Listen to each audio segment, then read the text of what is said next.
Hi everyone, I'm Tracy, and I'm thrilled to talk you through installing Spoonflower's traditional pebble wallpaper. Now I want to make sure you know that Spoonflower definitely recommends hiring a professional to install their traditional pebble wallpaper. But if you're a DIY subject matter expert and you want to install it yourself, here's how it's done. A few things to note before we get started with the installation. Spoonflower wallpaper is printed on demand, created for the DIY user, and is designed to overlap. We print an additional ½ inch down the right side of the roll so that the second panel can be overlapped on top of the first. This helps aid in aligning while installing. All rolls of the same length print identically. It is unlikely the wallpaper will line up with door and window panels during installation, so Spoonflower does not include doors and windows in calculating the amount of wallpaper needed. Spoonflower determines the number of rolls by linear lengths, not by square footage. Spoonflower's non-pasted traditional pebble wallpaper is recommended for environments that are subject to wear and tear, like playrooms, bathrooms, office spaces, and hallways. It has a nice matte finish with a subtle leathered texture.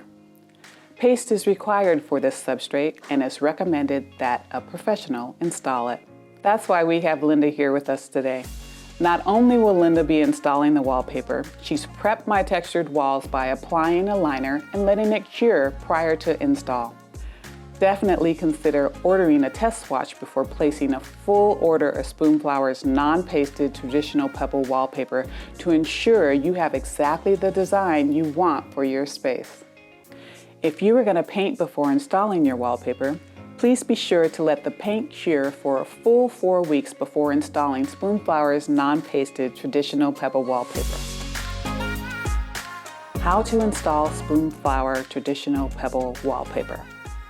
Begin by inspecting and preparing the walls where the paper will be installed. Fill holes and sand any rough areas. Remove outlet and switch covers. Prime the walls if necessary and let dry completely.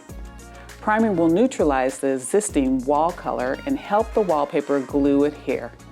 If priming, Roman's RX 35 clear primer is recommended. Gather your installation materials. Level with straight edge, pre-mixed wallpaper paste, paste brush or napped roller, ladder, putty knife, snap blade knife or utility knife, pencil or tape, drop cloth or tarp, bucket of clean water, clean table or workspace. Lay a drop cloth or tarp down in your workspace to protect the floor from glue and water. We recommend that you begin installation in the least conspicuous portion of the room, usually over the entry doorway. Use a plumb bob, a level, or a laser level to tape or draw a light vertical level line where you plan to begin your install. You may want to check for level consistency throughout the install. Unroll and cut down the first panel of paper. Cut the panel approximately 4 inches longer than the height of your wall to allow room for trimming and adjustment. Lay the first panel face down on your flat clean work area. Apply an even coat of pre-mixed wallpaper paste to the entire surface. Take care to roll or brush away from the center towards the edges to avoid buildup from the front edges of the paper. Lightly fold the top and bottom of the panel over itself to meet in the center so all pasted areas are covered. This is called booking. Book the paper by letting it sit folded for approximately 20 to 30 minutes. Once the paper is booked, you can begin the install. Unfold the top half of the booked panel and place it against the top of the wall with a small overlap onto the ceiling. Make sure the edge of the paper aligns with your level line before smoothing the top portion of the panel onto the wall, working from the top down and the center out. Gently push the paper into the top corner where the ceiling meets the wall.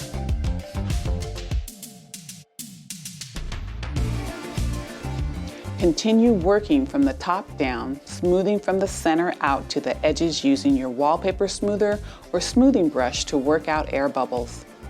Unbook the bottom half of the paper and continue smoothing down the full panel. Finish and cut the bottom portion of the paper as you did at the top.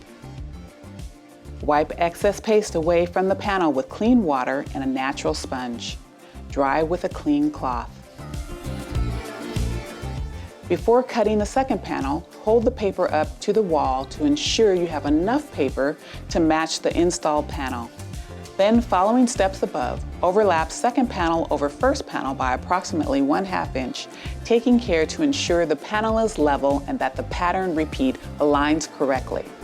If desired, you can double cut your wallpaper after applying each panel. To double cut, locate the center of the overlap and, using a long ruler and a sharp cutting blade, cut the center of the overlap lengthwise on the wall. Take care not to score the wall behind the paper.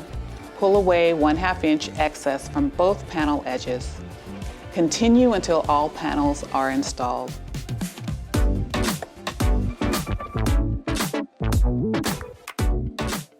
The final panel may not perfectly align with the first panel. Use the double cutting method to make this final seam less noticeable where possible. Then, voila, you're done. You deserve a big congrats. Don't forget to take some photos of your stunning new Spoonflower wallpaper, post them on social, tag Spoonflower, and share this video with all your DIY friends. You can also follow me at Mocha Girl Place. Thanks for hanging out with me and watching this tutorial on installing Spoonflower Traditional Pebble wallpaper. Happy DIYing!